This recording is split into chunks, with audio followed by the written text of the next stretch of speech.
David Bloom is Global Head of Currency Strategy at HSBC, and he joins me now. Thanks very much for joining us. Sure. Hi. There have been quite a few unprecedented or almost unprecedented things floating around in the past few days generally. One thing we've heard today is this idea of pegging the Swiss franc to the euro.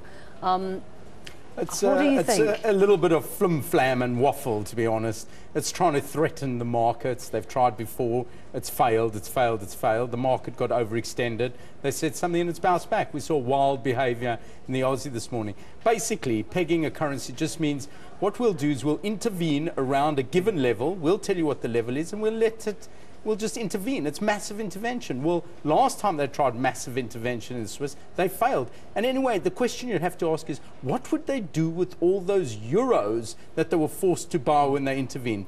Buy Greek bonds, Italian bonds? What would they do with it? So I think it's just a threat and it's a ridiculous notion. You think there's no way that we're going to see the Swiss central bank trying to, even attempting to peg?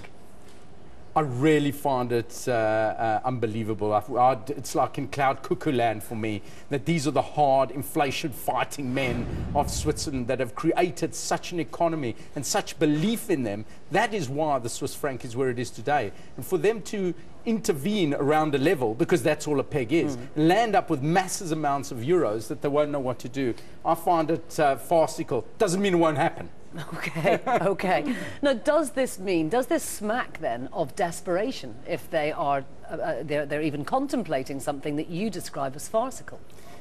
Desperate people do desperate things, and we've seen the Fed pegging rates basically for 2 years. We've seen the ECB intervening to buy Italian bonds. These are things we couldn't have imagined in our wildest dreams. Even only a month ago, we were talking about the end of QE2, exit policies, and here we are. So you can't rule anything out in this world, but it's pretty wild out there. We saw this morning, Aussie, for example, the employment numbers came out. Aussie weakened quite substantially, then shot back up again. So we've seen quite wild moves. And where is this volatility coming from? Is there just a nervousness generally in the market?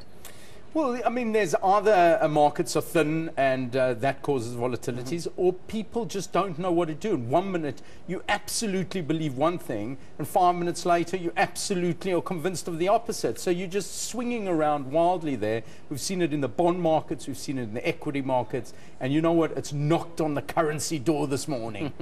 Indeed. Now, if we look what's happening in Japan, they've also got similar issues to Switzerland. When they've tried to intervene on their own, it's worked for a little bit, but it does seem that you need coordinated intervention to really make a difference. You've hit the nail on the head. What we need is coordinated intervention, because that also shows leadership. It doesn't only show the coordination, it means a group of people got together at the top level and agreed on something. This is unilateral intervention, and it never works.